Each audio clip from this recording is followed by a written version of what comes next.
not going to sin. You're not going to miss the mark. You're not going to fall beneath. You're going to be right on target because you are living according to what God has said to you. Okay, let's move on a little bit here. He says, the second part of that verse, whosoever sinneth has not seen him, neither knoweth him. In other words, he said anybody who is continuing to walk in sin or live this life, he said you don't know God.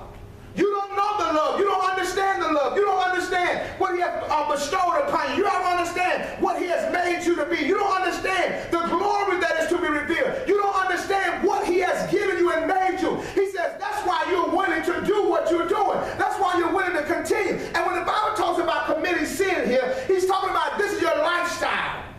This is the way you live. He's not talking about somebody who made a mistake or somebody who did something wrong and then got back up and cleaned himself up. He's talking about somebody who continues to behave and carry themselves in a particular way. He says you don't know him if you're going to keep. If you can keep doing that, you don't know him.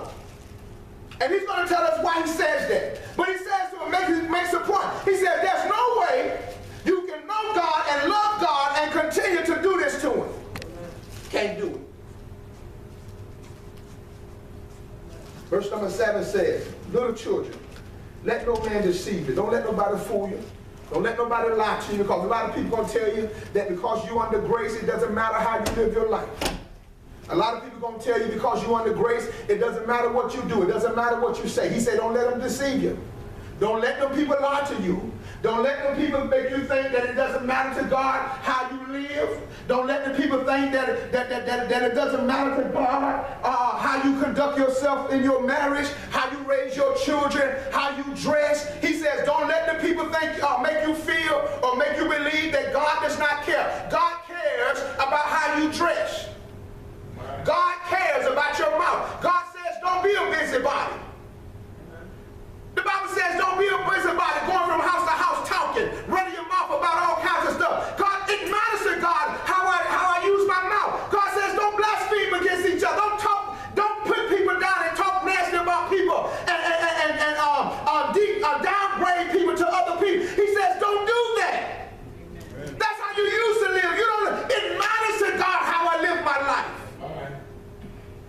For a man of God, it matters. When I say man of God, I'm talking about Christian, not a preacher. It matters more for a preacher, even to a great degree, because we are leaders. But to every Christian, every man, every woman who's a child of God, your lifestyle matters. Your behavior matters. My marriage matters. It matters to God. My children, the way I raise them, whether or not I discipline them, whether or not I provide, it matters to God. It matters to him. Now, let me tell you something about church. A lot of people believe, see, I want to tell you, I want to say this. First of all, what is church? What is church? A lot of people say, it's Sunday, I'm going to church today. That's the wrong understanding of what church is. You can't go to church. You can't go to church. This building is not the church. This building, these walls are not the church. And a lot of people have that mindset, I'm going to church. The building is not the church. The church is the people. We are the building of God. God lives in us. In the Old Testament, they built the temple. In the Old Testament, they built the temple. They built the place where God could abide in that place. But the New Testament, God says, I don't live in the rocks, in the buildings, in the wood anymore. He says, I live in you. Right. So the church is not a building. The church is the people. We are the building of God. Yes. So you don't go to church, you are the church. Amen. You don't go to a place to be in the presence of God. He lives in you. He's a part of you. So you don't go to the church, you are the church. Now, a lot of people have a misunderstanding about that. And a lot of people think that because they come into this building, that they are a part of the body. A lot of people think that because they came to the building, that they're a part of the church. Coming to the building, even joining the membership of this particular ministry does not make you a part of church. The church is the body of Christ. And you can come to this building. You can sing in the choir. You can pay tithes. You can do all kind of stuff. You can even preach. But it does not make you a part of the church. I cannot make you a part of the church. I can let you join the ministry.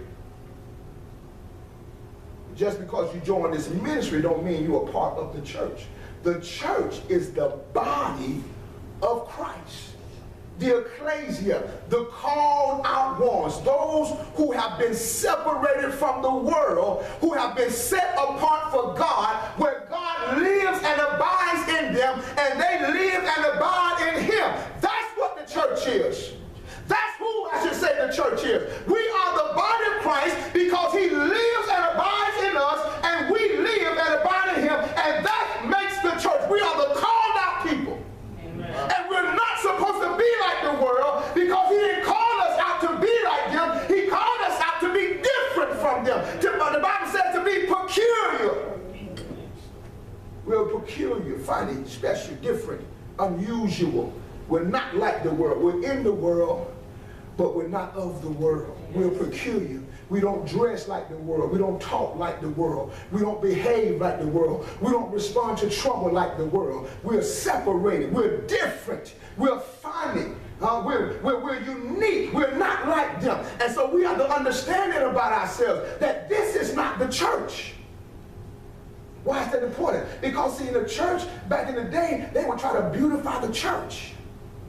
Because they felt like the church was a place where God dwells. You ever go see certain churches, and there's nothing wrong with beautifying the church, but you have to have the right mindset, because you can put gold paint and all kind of stuff. Yes, some cathedrals are so beautiful and wonderful, and I mean, when you walk into the building, it is mind-blowing how much detail and how much beauty they have placed in that thing. But what you got to understand is what the care that you put on that building, you should have put it on yourself.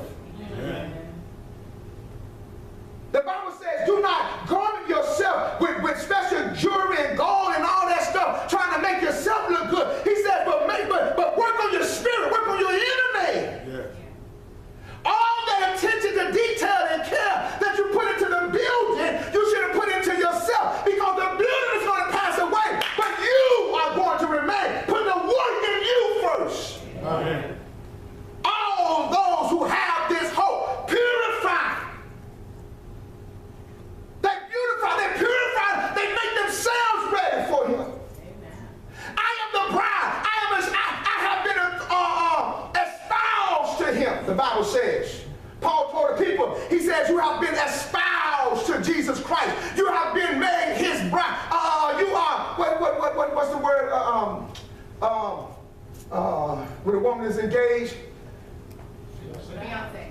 Fiancé. I've been espoused to him. I need to be preparing myself for that wedding. Amen.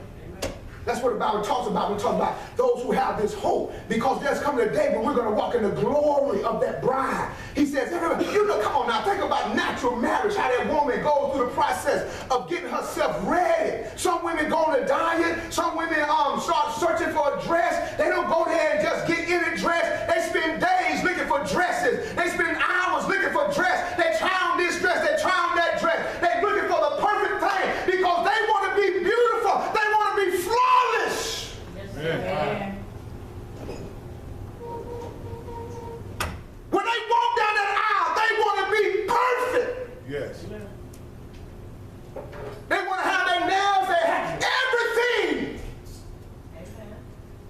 Those who have this hope, purify. Those who are waiting, who are looking for that day when we're going to walk down the aisle with our Lord and Savior Jesus Christ. We are purified. I'm laying aside filthy communication. I'm laying aside lying and stealing. I'm laying aside pride and unbelief. I'm laying aside anything that would defile me. I want to be perfect. Amen. I don't want to weigh anything on that day. I want to be perfect. Yes, Christ makes us perfect, but there's also a part where we play, where we lay aside, we purify, cleanse ourselves. from all filthiness. Come on, I'm moving a little bit farther here. He says, little children, let no man deceive you. Don't let them lie to you. Just because you come to church don't mean you're a part of the body. Just because you come to church don't mean you're saved. The Bible says in the book of Matthew, he says, many are going to say in that day, did not prophesy in your name, did not cast out demons in your name. Let me tell you something. You can come to church and work in the church and still not be a child of God. You can preach better than any preacher and still not be a child of God. The gift does not make you a part of the body. He says in that day of judgment, a whole lot of people going to stand before me and begin to talk about what they did. And he said, I'm going to say to them, I never knew you. Get out of my face. You and I never had a relationship. You were never in me and I was never in you. Yes, you preached. Yes, you prophesied. Yes, you did this and did that. But I never knew. I was never in you. Get out of my sight. You played the game well, but you didn't fool me. Because those who really have this hope, they purify themselves. The Bible says that God knows those who belong to him. Yes, sir. The Bible says we have this foundation. The foundation is sure. God knows those who are his. Right. You can play the game, you can play it well, but God says, I know those who are mine. Yes. The Bible says there'll come a day where the angel will separate the goats from the sheep. Yes. He knows those who are his. And you can play the game, but he says, I never lived in you, and you never lived in me. Let me show you a little bit more here. He says here, verse number 7, little children, let no man deceive you. He that doeth righteousness is righteous, even as he is righteous. Because the one who lives in him is righteous. So my behavior is righteous. I live according to the one that lives in me. If God's living in me, then that's the kind of life I'm going to live. Wow. If the devil's living in me, that's the type of life I'm going to live. I live according to who's living in me. Don't be deceived. Either God's living in you or the devil's living. Ain't no in between. It's either the Spirit of God or Satan himself. That's it. Ain't nobody else. Ain't nobody else. So I can dress up, but God sees me. He sees who's living in me. Okay. He says here, he says, even as he is righteous, verse number 8, he says, he that committed sin, he that lives a sinful lifestyle, he that continues to fulfill the lusts of his flesh, he that walks after unrighteousness, he that governs himself according to the flesh, he says, that man, he says, his sin is of the devil. The reason why he's able to live like that is because that's what's living in him. He that committed means to live. It's the way you live. It's a lifestyle. It's the way you keep doing it. You keep doing it. You live that way. He says you do that because the devil's in you. Oh, I know it's hard. That's why he said, don't let him deceive you. This thing ain't no game. He said, don't let him deceive you. Don't let him think that because you came to church and you cried that you know him. Don't let him deceive, because if you really know him, if he really lives in you and you live in him, then it's going to change the way you live your life. Yes. There are a lot of people who come to church and cry. Just because you cry don't mean you're saved. No. Huh? There are many times when I was a kid where I used to cry didn't mean I was going to stop doing bad. I was crying because I was getting whooped. It was a whooping that made me cry. It wasn't repentance. Because if it was repentance, then I would have came out of there and started doing what I was doing and tried to live better and do better. But I went out and did whatever it was I was doing. Why? Because it was still in me. The Bible says, don't be fooled, don't be deceived. Deception, self-deception is the greatest deception. You deceive yourself. You don't even realize yourself what's going on. You deceive yourself. He said, don't be no fool. What's right? If righteousness is, if God is in you, then you're going to live according to what's in you. If the devil's in you, you're going to live according to what's in you. He says here, little children, let no man deceive you. He that doeth righteousness is righteous, even as he is righteous. God is righteous. He that committeth sin is of the devil. I'm like, he don't pull no punches. He don't try to be sweet about it. He don't try to put a little honey in the medicine. He comes straight at you. He said, he that committed sin is of the devil. Of the devil? Of the devil. Yeah, your father. He that committed sin, he said that's the devil. For the devil sinned from the beginning. For this purpose the Son of God was manifested that he might destroy. Jesus came that you would stop doing that, not continue. I didn't come to church. I didn't give my life to Christ to continue in sin. I gave my life to Christ to come out of sin. Amen. Not to encourage sin. Oh, God's going to love you in the midst of your sin. God, no. God don't love that. Stop doing that. Stop doing that, because if you know him and he knows you and he lives in you and you live in him, then that should be a desire in you to do what is right. Okay. He says here, trying to beat the clock. He said, he that committed sin is of the devil, for the devil sinned from the beginning. For this purpose the Son of God was manifested that he might destroy the works of the devil. Listen to this. Whosoever is born of God doeth not commit sin. He doesn't live a sinful lifestyle. That doesn't mean he won't ever do a wrong. What it means is that he doesn't continue to live that lifestyle. He changes his lifestyle. He that is of God, he changes his life. He that verse number 9, whosoever is born of God, to be born of God means to come out from God. Those who are born of God, I'm born of God. See, if you're born of God, that means you got his nature. Yes. And that's what the scripture is teaching. It says, whosoever is born of God does not commit sin. Why?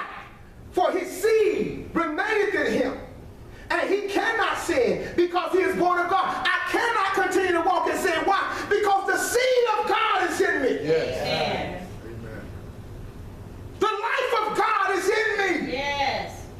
The glory of God is in. It won't let me hate you. It won't let me beat you. It won't let me abuse you. I can't treat you like that because his seed is in me. Yes. Even when the flesh gets the victory for a moment, the seed rises up and tells me you need to do better. Yes. Can't keep doing it. Why? His seed is in me.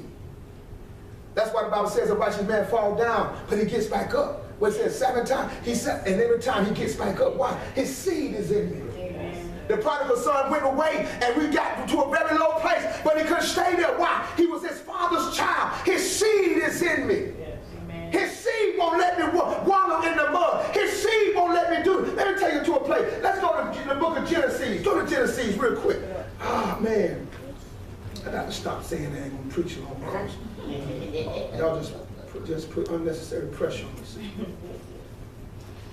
All right, go to Genesis, the 39th chapter. Genesis 39, I'm going to show you something. I love this scripture. This is one of the principles that I try to live my life by. It'll keep you out of trouble. It'll keep you out of trouble. All kinds of trouble. It'll keep you out of trouble. Genesis, the 39th chapter, verse number 9. Listen what it says. This is Joseph speaking. Joseph speaking when the wife was trying to get him to sleep with her, and she wanted to cheat on the husband, and she wanted Joseph to sleep with her, and so she had been making passes at him. But listen what the Bible says, verse number 9. You can read the whole story when you have time at home, but for the sake of time, we're going to just snatch out verse number 9. It says, there is none greater in this house than I, neither has he kept back anything from me but thee. In other words, he's saying the king, the emperor, the Pharaoh had gave him everything, gave him control over all of his possessions. There was nobody greater than him but the Pharaoh. That was the only person above Joseph. And he says, the only thing that the man has not given me is you. That's the only thing that he hasn't given. So this is his response to her when she's trying to get him to speak with her. He says, the man gave me everything in his whole kingdom. I own it. I'm in authority of it all. Then he says, because thou art his wife. The only reason you're not mine is because you're his wife. He says, how then? This is what I try to live by. How then? Ooh. How then? God is my healer. He's my redeemer. He has saved my life from destruction. When I can't keep my children, he keeps my children. Amen. He takes my wife to and fro and bring her back safely. Yes. He's my provider. He's the way maker. How then? Yes. How then can I do this great wicked wickedness and sinned against my God.